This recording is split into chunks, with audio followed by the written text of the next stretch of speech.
Hi, welcome back to my channel. This is the Miss Earth channel, and on this episode, we are going to learn. Okay, hindi to something new, but for me, it is something new, and I find it very interesting, and I'm very thankful to Attorney Claire for featuring this or for discussing this dun sa isa sa mga episodes nila dun sa kanilang radio channel or radio program. And um, I'm going to use this video clipping from Attorney Claire's YouTube channel. So, Attorney Claire, pahiram po ng video mo. I wanted to feature this kasi we all know naman by now that there's this PDEA document that has surfaced last week, and it's making the rounds in the internet about the parang PIDEA document concerning PBBM na may huhulihin yata siya dapat for being a user ng PIDEA, but hindi daw natuloy according to some YouTube content creators as well. So I think the person na nagsimula, I'm not really entirely sure, but isa sa mga nag-expose ng document na 'to was si Maharlika.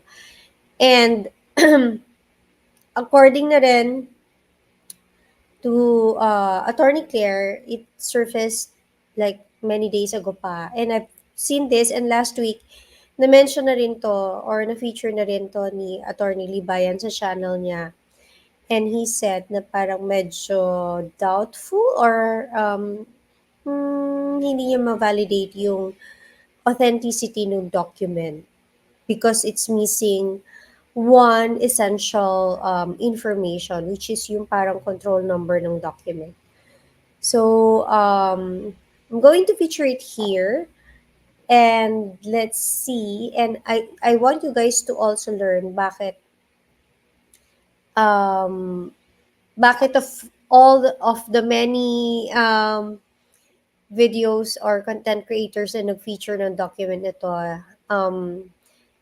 I want you to understand why itong kay Attorney Claire yung pinili ko to feature. Kasi she explained here very well how to tell if yung document is a verified document or an authentic document, kung ano yung mga dapat hinahanap nating information on it. And also why she only talked about this document when she saw si Attorney Vic posting about it. So, let's watch and learn. Kasi gusto ko yung mga gantong klaseng content na hindi lang puro reaction, but also content or videos that give us something to learn. So, very important to because nowadays, marami tayong mga kababayan na madaling nasasway or madaling napapabilib sa mga pseudo or sa mga evidences na questionable yung authenticity nila or yung pagiging authentic nila. So, let's go on. Balik ulit tayo doon sa binabanggit mo ng PIDEA report Yes, na ito pala ay inilabas noong 2012 pa. The partner, dito sinasabing nilabas. Date lang yan, 2012. Sorry, date 2012. Oo. Kasi yan ay pinabulaanan ng PIDEA. Oo. Sinabi yan ng PIDEA na wala silang report. Oo, na ganun. So, na-date ito ng 2012, pero it doesn't mean na-release siya. Oo. Okay? Okay, pwedeng makita. Sabi ko, ayoko itong i-content. Ayoko sana itong pag-usapan. Dahil sabi ko, baka parang baliwala lang yan. Unless may magpapakita talaga na ito ay authentic. Oo. Kaya lang sabi ko kasi ang involved na nakita ko naglabas, itong si, yan muna natin, still natin muna doon. Kay Attorney Vic Rodriguez. Oo. Okay? Yan. So, hindi ko naman ito papansinin kung Diyan, hindi oo. galing kay Eh, Attorney ito, Vic Rodriguez. Nag-post Ano na kasi to, siya. Pwede ba yung mismo lang kay Atty. Yung kay Atty. Rodriguez Oo, nga muna. yan. Post muna dyan. Para mabasa Sige. natin, para mabasa ni Rod. Oo. Wait lang ha, wait lang. Oo nga. Ito may Oo. check. So, ibig Sorry. sabihin, verified to. Oo. Na siya to. Oo. Ayan, partner. Kita Sige. mo? Hanapin Ayan. ko nga, partner. Oo. Okay. Para Ito, mabasa ang natin. pinaka-title niya, all caps, drug test now. Oo. So, So, verify muna ni Attorney Claire na yung post was indeed coming from Attorney Vic Rodriguez's Facebook account or Facebook page. So, yun yung sinabi niyang una muna niyang verify before even starting to talk about this document. So, kasi nga nakita na ni Attorney Claire na yung sa pre-operation report, kulang siya ng control number. So, hindi niya dinidiscuss kasi parang for her, medyo hindi siya naniniwala dun sa authenticity ng document. Until Attorney Vic posted about it. Because si Attorney Vic is a reliable source. He's a very let's say credible person that Attorney Claire may know personally. So hindi questionable for Attorney Claire yung information coming from Attorney Vic. So sorry, I have to tell you guys, bear with me, medyo nag-allergy ako, sinisipon ako. So please bear with me. Niel, ilang oras na sa'yo dyan? Yung post na to? Kasi Ayun. dito sa screenshot natin, 23 hours ago. Oo. Okay. So, Ang sinasabi rito, Attorney Vic Rodriguez, drug test now. Malala ang alegasyon tungkol sa paggamit ng illegal na droga ng mga nasa pamahalaan. At ito yung caption niya, no? Mahaba na ang itinagbo ng usaping ito na bumabalot sa ating lipunan. Nagsimula sa bulong na marahang lumakas, naging isang tinig at ngayon ay ganap na nakakabinging hiyaw. Marapat na tanggapin at isagawa sa lalong madaling panahon ng mga opisyal ng pamahalaan ang hamon na sumailalim sa isang sabayan, bukas, pampubliko at patas na drug test gamit ang sariling follicle ng buhok. Ito ang tanging paraan upang manumbalik ang tiwala at respeto ng mamamayan sa mga nasa gobyerno. Public office is public trust. Filipinos have the right to know. okay. Okay. Sa akin lang, partner, kasi ito sa Atty. Vic Rodriguez, Wait lang. Wait lang ha. Kukuha lang ako ng kape. Medyo meaty itong pag-discuss ni Attorney Claire dito eh. Because she really looked into yung mga important parts of this document. So wait lang, kuha tayo ng kape. Okay, I'm back. Wait. hindi man kami personally, masabi ko personally, hindi pa kami nagkasama. Pero pareho kasi kami naging officer ng UST Law Foundation. Okay. So nagkasama kami, treasurer siya, ano ba ako, PRO? Secretary pala. Secretary, siya treasurer. At that time, kaya syempre kagalang-galang. Ginagalang namin siya kasi pareho kaming taga-uste, Tomasyan.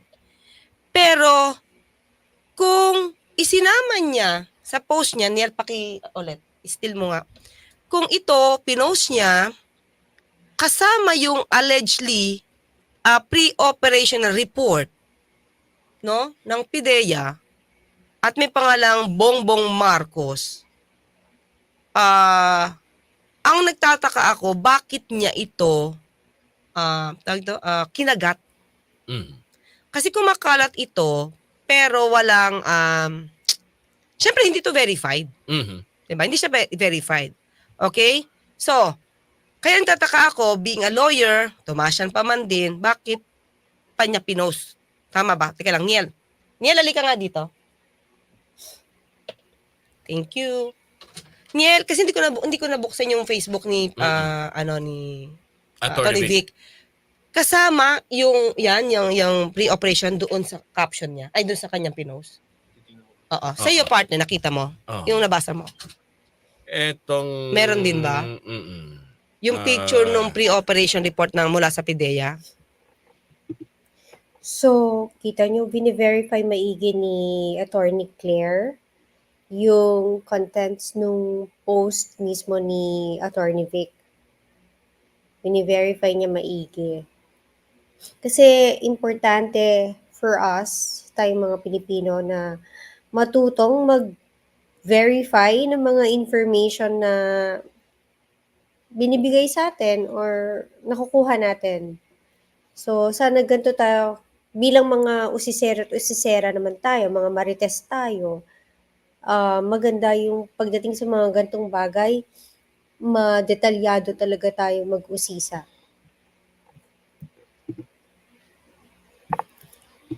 Kasama pa to. Mm. Okay. O message lang. Oo. Hanapin ko nga partner ulit. Wala. So kasi Okay. bakit? Kasi sabi ko, kung sinama niya to sa post niya, hindi siya dapat kumagat dito. Tingin ko, ang dapat niyang ginawa as a lawyer, kung gusto niya man tong i-post, di mag-investigate muna siya. 'Di ba? May address naman, May address naman kung saan office ng PIDEA. 'Di ba? Bago kayo mag-conclude na it is authentic. Kasi partner, ang pinag-usapan dito pangulo. Oo, kasama partner. 'Di ba? Kasama, partner. 'di ba? 3 days pala. 3 days ago na? 3 days ago. 'di ba? Partner, sa akin Oo. lang, ba't ka kumagat as a Eto, lawyer? Kasama nga. Pinost niya. Oo. Niel, steal mo lang muna yung post ni kaya ba? Wag ganito kasi nakakahilo to. Okay, pansinin niyo kasi ituturo ko sa mga So, agree ako doon sa sinabi ni Attorney Claire na kung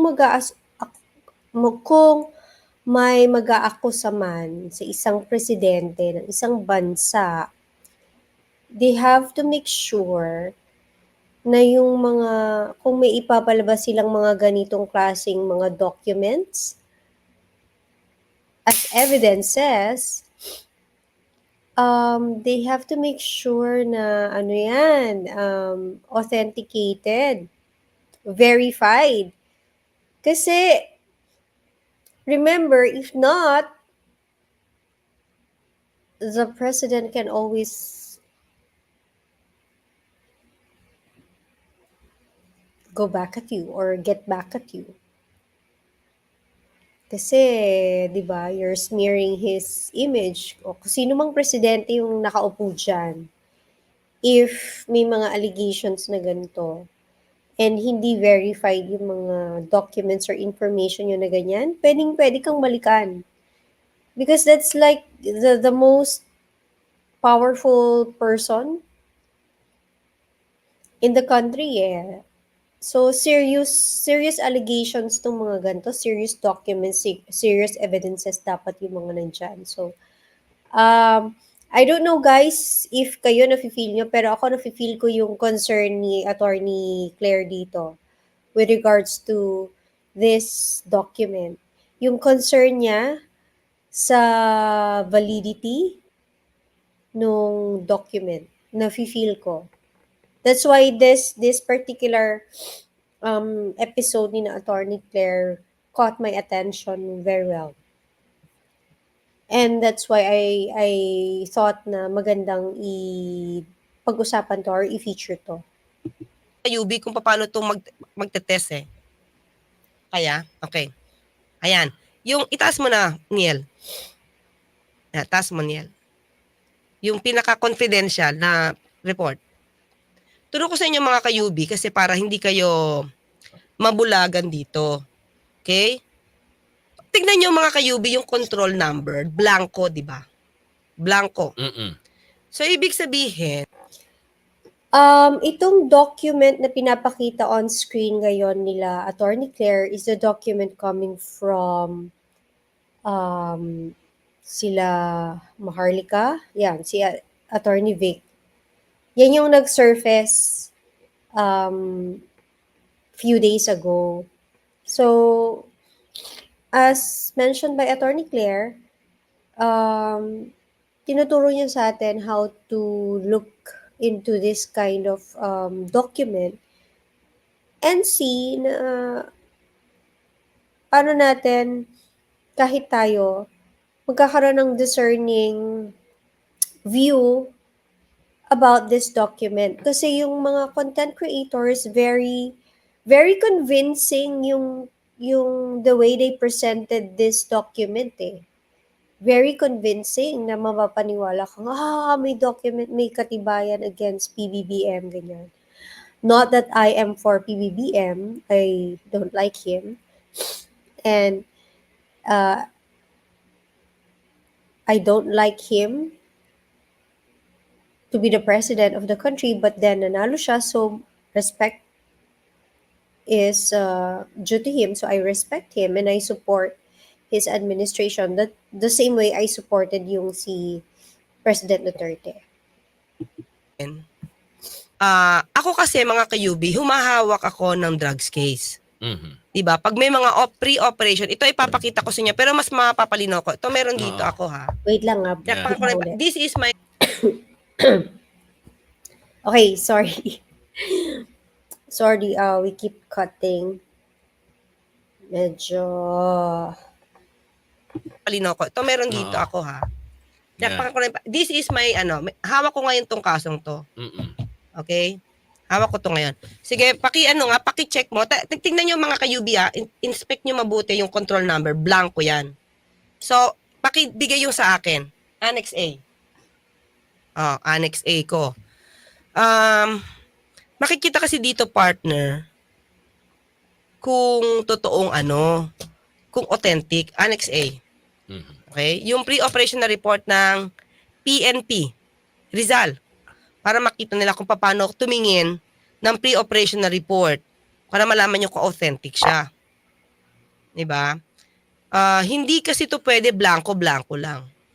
Para makita nyo, kasi ito, hindi to basta-basta ginagawa. At ito ay required sa PNP bago ka mag-casing or mag-surveillance,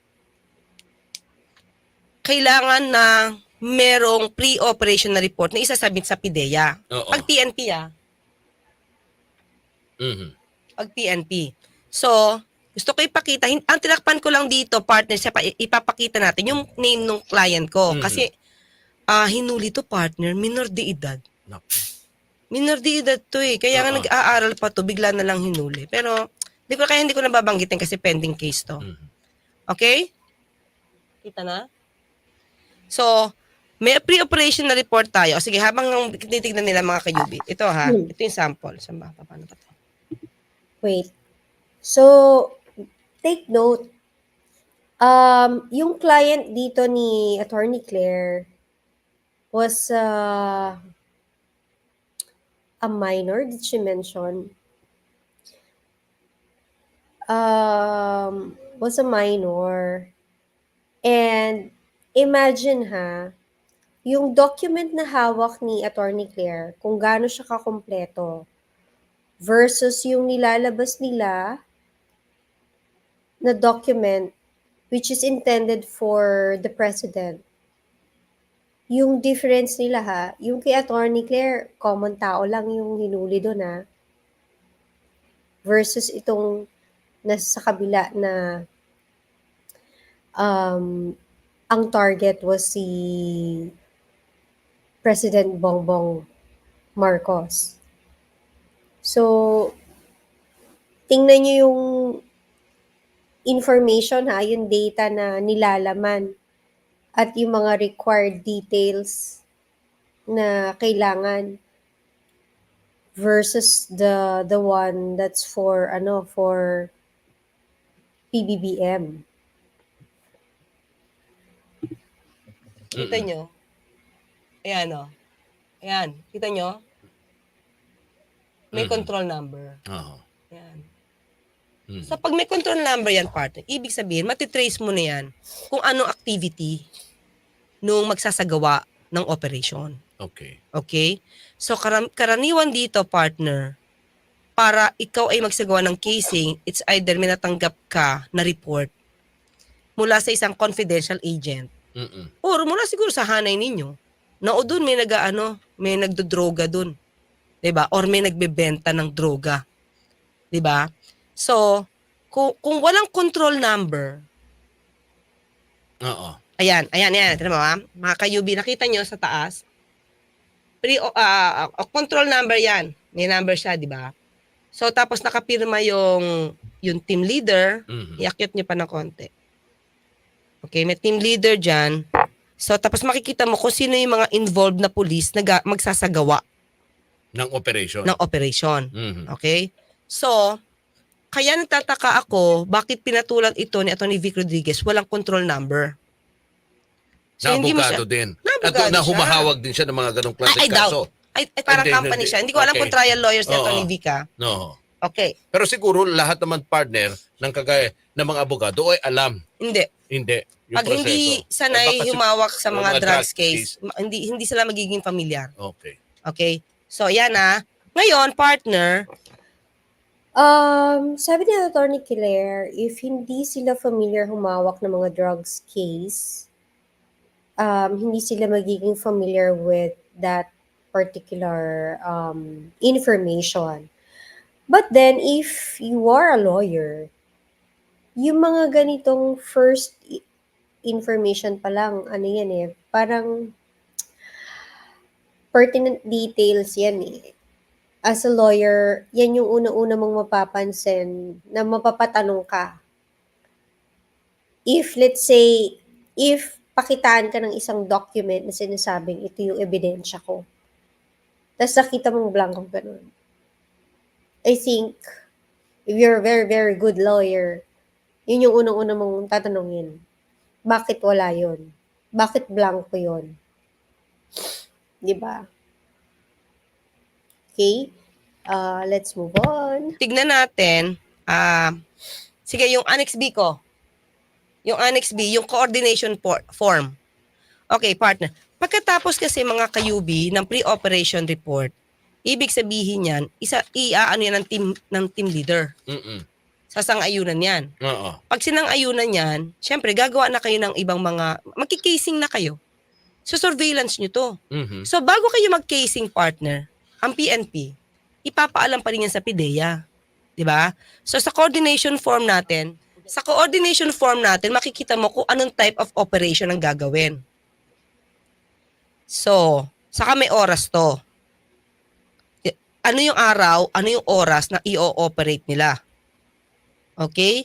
Doon kasi sa pinakita na lumalabas, parang may authority sila to operate. Okay? Ayan, Yan ba yun? Ayan, coordination form.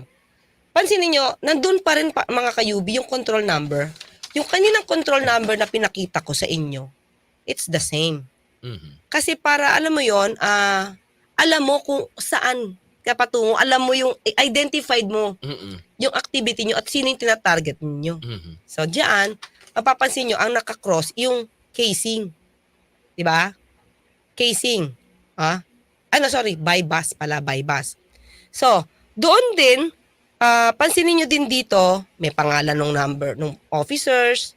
Tapos, ang kinwestiyon ko lang dito during that time, partner, bakit yung gumawa ng mga alleged bypass, walang plate number yung mga sasakyan.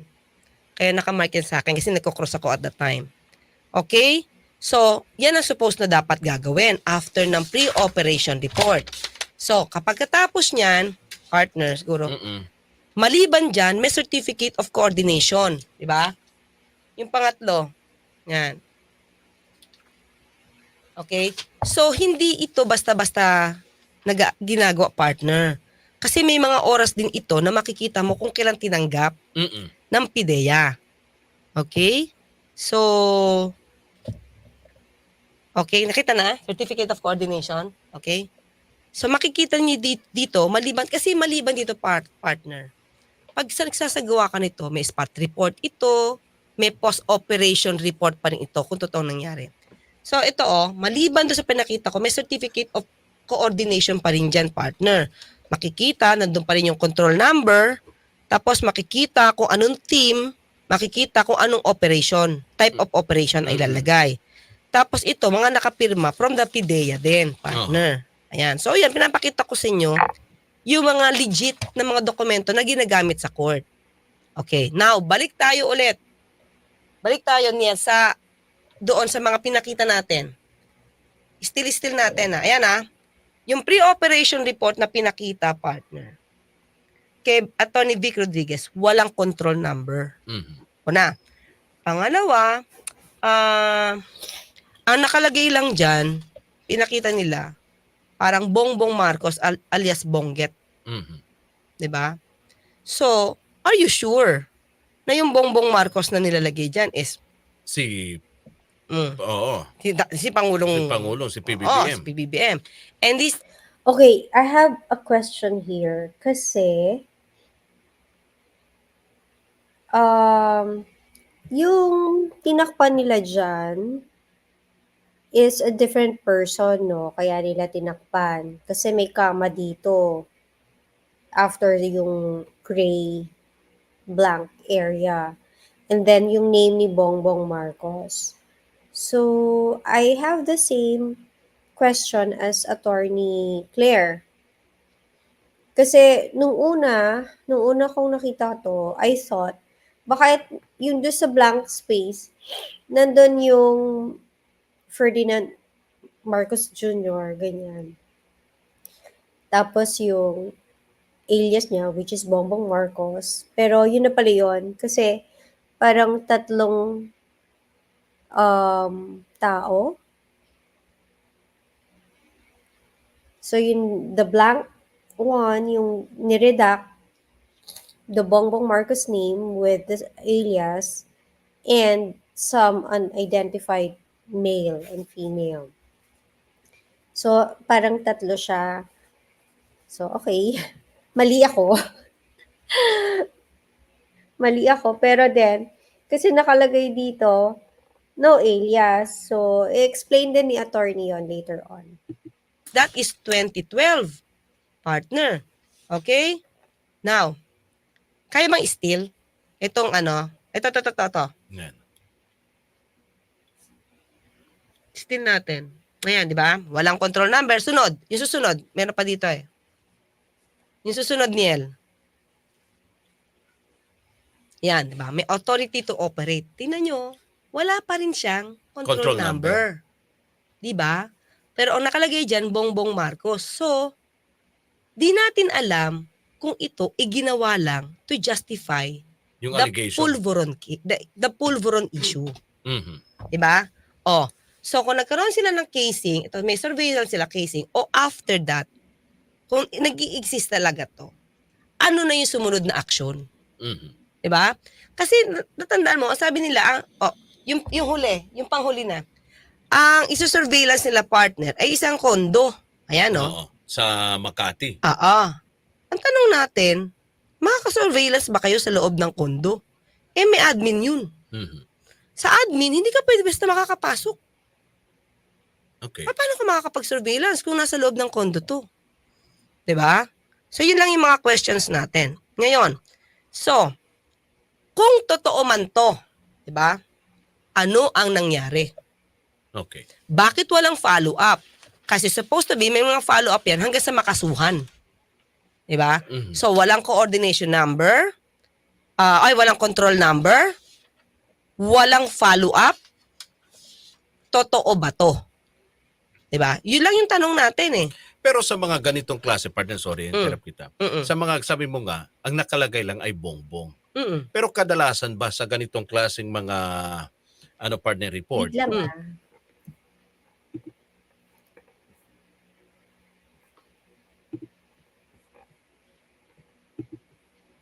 Sorry, wait lang guys. Okay. We're back. Sorry. Medyo nababahing-bahing ako. But to continue, Buong pangalan ba ng hinahabol nilang tao ang nakalagay? Plus the alias. Partner, Bongbong Marcos is known to popular to. Oo. Bakit magbobongbong Marcos ka lang? Oo. O di sulat mo yung buo. Alam mo naman yung buong pangalan niya Okay. Tinatarget nyo siya, o di buong pangalan lagay mo. Oo. Diba? Kasi ito is considered as alias lang. Oo. Oh. So, ngayon, ang tanong Oo, kasi natin. gaano ba importante yung totoong pangalan? Pati sa alias lang ilalagay. Ay, partner. Posible po pwedeng maging ano yung Kung partner. alam nila yung buong pangalan, ibuong pangalan nila. Oo. 'Di ba? Kasi para hindi masira yung hindi na magkaroon ng question about the Identity, identity. yeah. Oo. Yung So, identity to, partner. ganun yung kaimportante. Oo. So, at kadalasan sa mga ganitong klase, buong pangalan nakalagay doon. Mm-mm. Okay. So ngayon, ito, nandito sa Pinyahan, Quezon City, Oo. yung lugar. Oh, ba't di mo na kayo mag-investigate kung talagang meron sa logbook? Oo. Tinatanong ko yan pagka nasa ano ko, partner, nagko-cross ako. Oo. Okay, meron nagbigay sa inyong info from the confidential agent or informant. Naka-logbook ba yan? Dapat naka-logbook yan, partner. Bakit? Info yan Oo.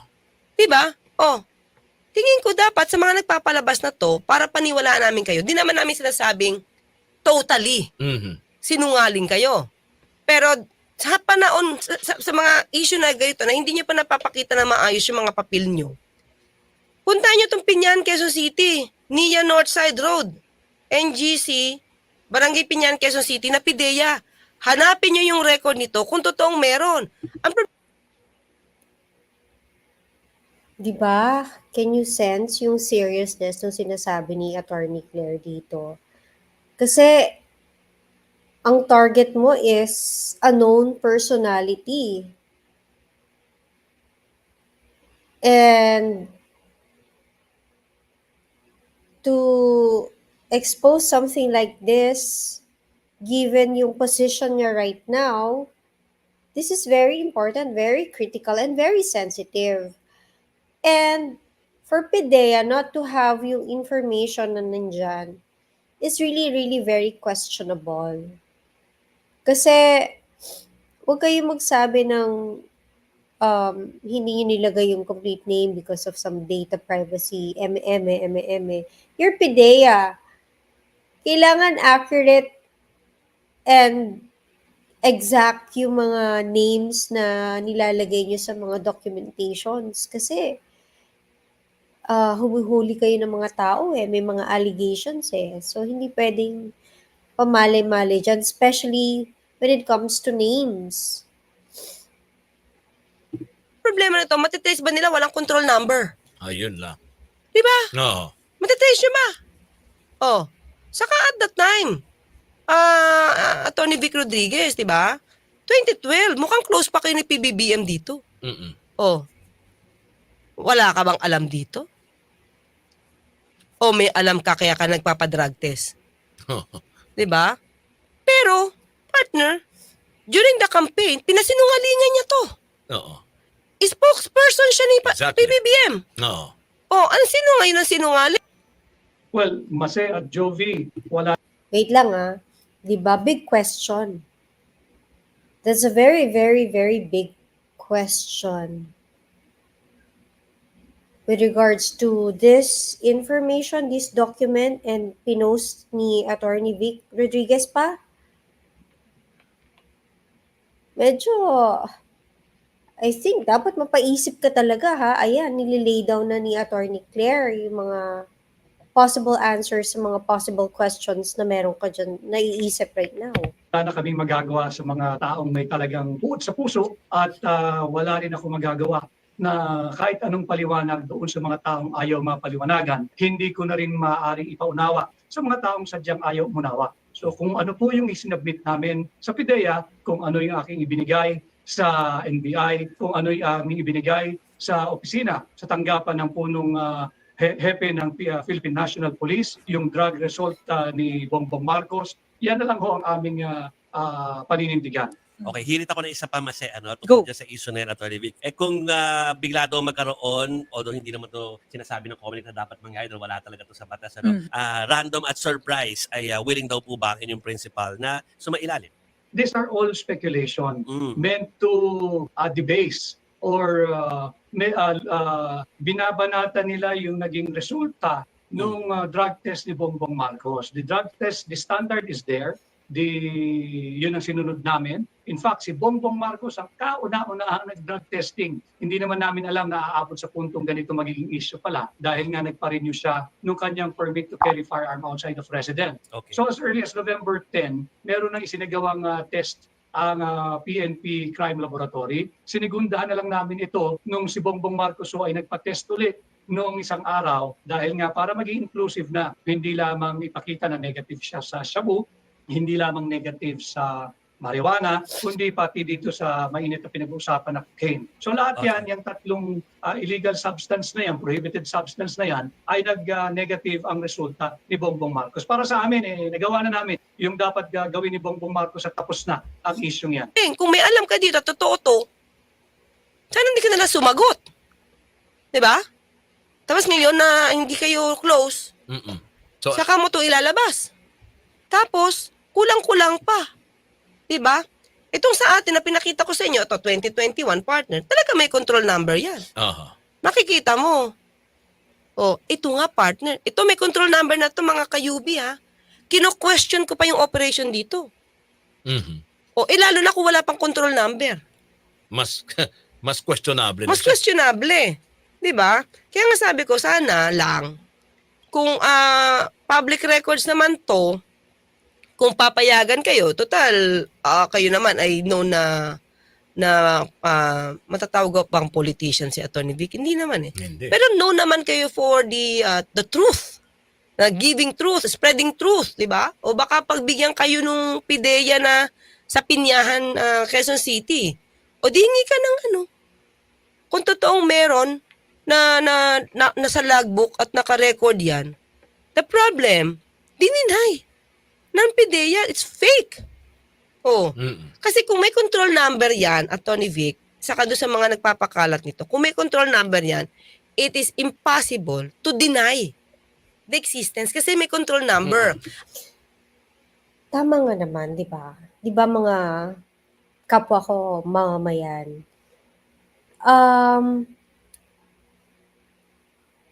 Imposibleng i-deny ng PDEA na totoo yung document na yun kasi may control number eh.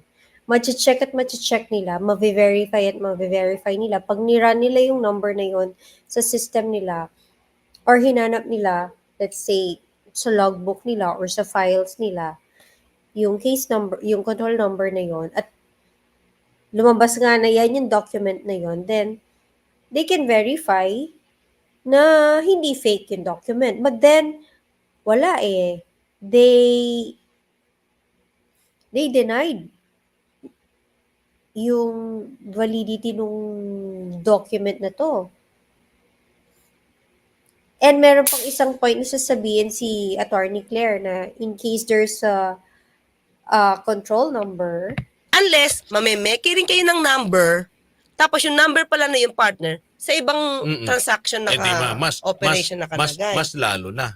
Oh, Mas lalong masusunog sila doon. yun, that's Pag gina- tama ka. Oo. You're correct. Oo. Pag ginamit nila yung ibang control number. Yes. Pag gumamit sila ng control number, lalong sasabing peke. Oo. Kaya lang partner, ganun pa rin yung effect. Mhm. Wala kang control number, di mo yan ma-identify kung totoo yan o hindi. At well, sabi mo nga partner, dininaya ng PIDEA bago pa man niya inilabas ito uli ngayon. Oh, di ba? Sinabi na ng PIDEA. Nasa watchlist daw. Oo. Oh. Yung mga binanggit dati, di ba? Ni dating Pangulong Duterte. The Philippine Drug Enforcement Agency says President Bongbong Marcos was never on the government watch list for illegal drugs. During a prayer rally against charter change on Sunday, former President Rodrigo Duterte made a controversial claim that Marcos used illegal drugs. Duterte claimed that when he was mayor, the PDEA showed him proof that Marcos was on the narcotics list. In a statement, PDEA refutes Duterte's claim that Marcos is in the agency's watch list. The PDEA pointed out that Duterte had his own narco list when he became president in 2016. According to the agency, it merely revalidated Duterte's list, noting that the name of President Marcos was not in said list. kaagad yan nilinaw ng PIDEA Mm. na wala silang ganong klaseng report. Wala silang record Mm. na nakita. Mm. So, ba't kailangan niya pang ilabas uli ito na sinabi na ng PIDEA Mm. na wala silang record? Mm. Totoo yan. Saka partner, sa akin lang, bago kayo maghamon ng drug Oo. test, di ba? Pero syempre gusto natin, partner, pangulo na hindi nagda-drugs, Oo, partner. oo, oo. Pero partner, ang tanong natin, hindi tayo doktor, partner. Pero if ever man gumamit ng kabataan, Mhm. if ever gumamit ng kabataan, matatanggal ba yung parang remnants nun sa katawan? Kung magpapadrug test. Kasi kung hindi siya matatanggal, kung gumamit ng kabataan, partner, tapos nasa body niya pa rin yun, kahit hindi siya gumagamit for how many years, Mm-mm. kahit ipatest mo yung follicle, baka mag-positive. Okay. It will have a negative effect Okay. na hindi naman pala gumagamit. Na, ngayon, Pero partner, natatanda mo, nagpa-drug test din, kasama rin naman si Vic Rodriguez noon Oo. Nag-negative Oo, nung... Pero nangangampanya sila. Mm-mm. Diba? So, ang sa akin, before you challenge a person for a drug test, tingin ko kayo ang magpakita na nagda-drug siya ngayon. Valid. I don't know what you call it, argument or request from Attorney Claire. Valid. Kasi kung sila magpakita ng evidence na gumagamit siya ngayon, then itong mga document na to, which is what, 2012, magiging irrelevant na. Kasi 2012 pa yan eh. Diba yung ngayon? Yung ngayon yung importante. If they have evidences na gumagamit ngayon, recently in the past year or in the last few months. Yun yung mas essential or mas critical. Hindi kasi pwede yung nangyari dati. Na, kasi partner, ito mga kayubi, kung meron kayong alam nag-ano kasi ako nag-cross-examination ako, nag-research ako about using marijuana. Oo. 'Di ba? Ang sabi, sa na-research ko, kapag gumamit ka ng marijuana, kahit hindi ka na gumagamit na ngayon, Sobrang matagal na, Nandun pa rin. nandun din pa rin eh. Nasa tumatagbo pa rin sa dugo. Oo, so nung kinross-examine ko yung chemist, sabi niya, oo, kasi na-research ko yan. Oo. Siyempre tayo, hindi naman tayo maalam sa ganun partner. I-research mo lang talaga siya. Oo. So yung marijuana daw is nasa body mo pa at matitrace pa rin siya kahit na So hindi ka kung na magpapadrug gumagamit. test, lalabas pa rin, partner, positive pa rin? Oo, nagpa-positive siya. Oo. So mga kayubi, correct me if I'm wrong. Kung sino may doktor dito, correct me if I'm wrong.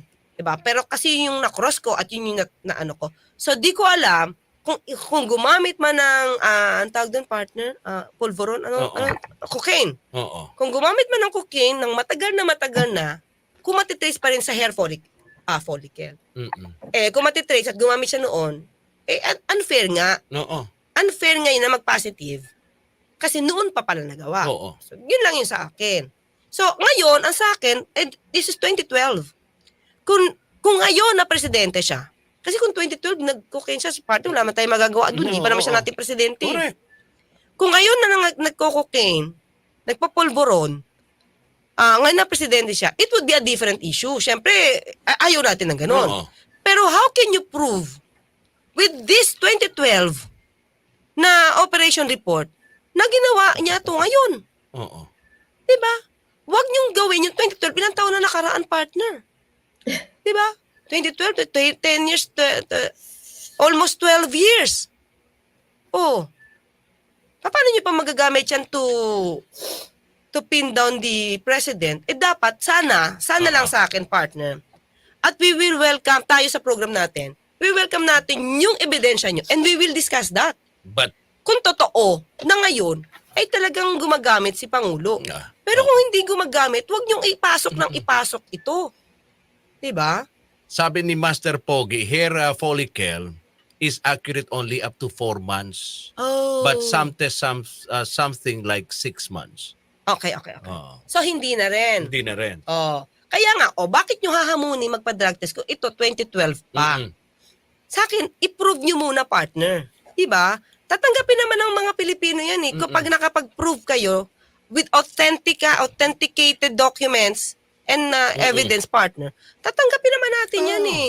Diba? Ang kaso nga lang, itong ipinakita na nila, sabi mo nga, kaduda-duda na. Oo, Itong duda-duda. pre-operation na report Mm, ng PIDEA mm, na may pangalang Bongbong.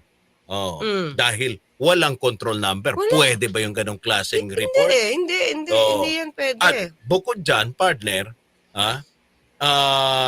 binanggit na to ng PIDEA Mm. na wala silang record. So Mm. ibig sabihin, kung walang record ng PIDEA, saan galing ito? Oo. Eh di sana nga, naghalongkat sila sa Pinyahan, Oo. Quezon City. Kung meron. Kasi nandun yung logo ng PIDEA, oh. O tapos pa-certify nyo. Oo. Existing yan. O di saka natin i-discuss kung certified true copy na yan. Oh. Diba? Yun. O, di ba? Time is of the essence talaga. Kasi ako naman, ang masasabi ko dito is, parang same ni Attorney Claire, bakit ngayon yung pinapakita yan? Anong magiging silbi niyan ngayon? That's like what? 10 years ago? 12 years ago?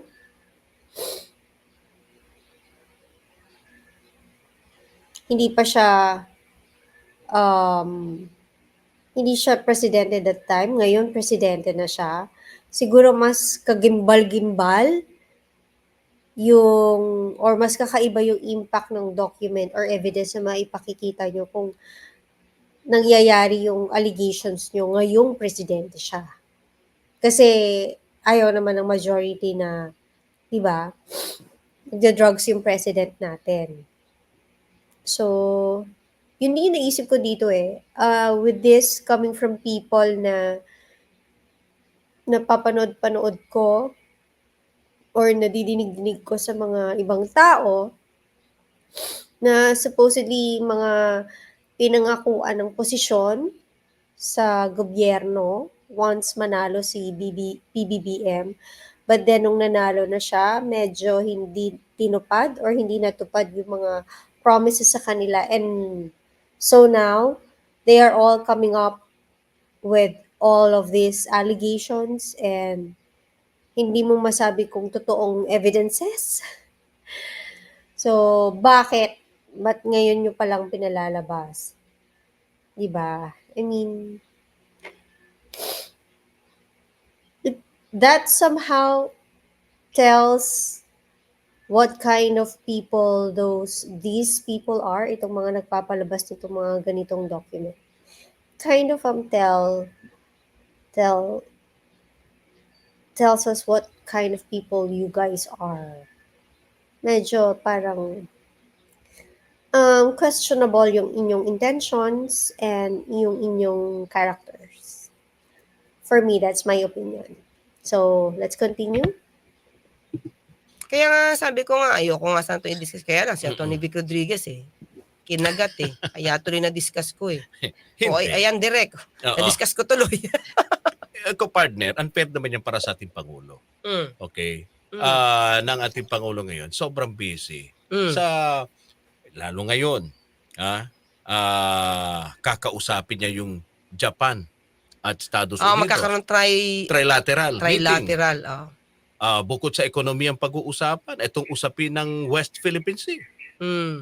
Napakahalaga yan, partner. Yes, Itong yes. trilateral. Mm-mm. Tapos, habang napaka-busy ho ng ating Pangulo, naghahanap ng paraan, ng solusyon sa mga problema, ang dami ninyong mga di na pa partner. Mm-mm. Inilalabas. So, sa akin, tingin ko, basta may ebidensya, partner, i-discuss natin. No. Basta may ebidensya. Wala namang problema yan eh. Oo. Dito sa ating Tayo programa. naman, kung mali. Oo, Kahit sino pa yan. correct. Diba? Eh, Yun lang. ang ano po natin rito ang ating tinitignan ay ang kapakanan ng taong bayan Mm-mm. na malaman ang katotohanan. Yun lang naman yun. Mm-mm. Dito, partner, ito ay ipinapaliwanag mo lang kung ano yung tamang proseso rito. Yes. Okay, bilang isang humahawag din ng ganitong kaso. Oo, mahawa ko. Kaya nung Oo. nakita kong walang control number to, partner, Oo. hindi ko to pinansin. Oo. Nakita ko na to, pero hindi Oo. ko siya tinake up. Oo. Kaso nga lang, partner, pag ang isang ordinaryong Pilipino, Oo, nakita to, isipin nila tama to. oo, kasi report ng PIDEA na nandun pa yung pangalan Wala Although, ka pa, nakatakip na pangalan Oo. eh. although ito'y dininay, ulitin natin. Mm-mm. Dininay po ito ng PIDEA. Wala po silang report. Mm-mm. And again, may mga content creators or YouTubers na sort of nagha-hype nitong document na to. So, para sa mga simpleng mamamayan out there na nakakita to, madaling-madali kayong mapapaniwala about this. So, sana mapanood nyo tong video ni na Attorney Claire at saka ni Sir Rod Marcelino. Kasi in-explain talaga nila in detalye kung paano ba dapat tinitingnan yung mga ganyang klaseng documents na nilalabas as evidences. Kasi hindi tayo, sa panahon ngayon, hindi tayo dapat basta-basta na lang naniniwala sa mga pinapalabas ng mga ebidensya ng mga kung sino-sinong tao. Claiming na may hawak silang ebidensya, ganyan. Kasi, ito nga, si Attorney Vic, hindi nga siya kung sino-sino lang or basta-basta lang na tao, pero tignan nyo, according to Attorney Claire, kinagat niya yung document na medyo questionable. To her standards, it's questionable. So, yun. Yun lang din yung masasabi ko. Let's see pa if meron pang masabi sila, Sir Rod. Oh. Yun So, yun. baka maniniwala, partner. Yes. Di ba? Pero, Mm-mm. again, kaduda-duda po ito. Kaduda-duda Gaya ng to. binabanggit mo Mm-mm. nga, partner. Dahil wala hong control number at wala hong ganitong klaseng operational report na walang control number. Mm-mm. Saka, mag-surveillance ka, mga Oo. kayubi, sa kondo, Oo. may admin, Rockwell, Oo. ang labo nun. Di sila makakapasok dun. Diba? Okay. So, nako, ito, yung mga reaksyon. Sabi ni Isa Sip, So, mga reactions na yung, yung isusunod dyan. So, I hope you guys see kung ano yung gusto kong i-share dito sa inyo with this video. And yun nga, parang it's for us to discern or it's for us to learn something from this video ni na Attorney Claire. Yun nga na parang hindi ka basta-basta maniniwala sa mga hinahype na mga information ng mga tao. You have to see first and check first kung credible ba yung taong naglalabas nung evidence or nagpe-present ng evidence. Just like yung si Attorney Claire, sabi niya, nakita niya na yung document, but until somebody na credible or person na kakilala niya or for her is a very credible person or source, hindi niya papatulan. So, nung nakita niya na pinatulan or kinagat ni Attorney Vic, then that's the only time that she really took the time to cross-check it with the documents na may hawak siya kasi nag-handle naman siya ng mga drugs cases. So yun, nakita niya yung mga irregularities, yung mga questionable information.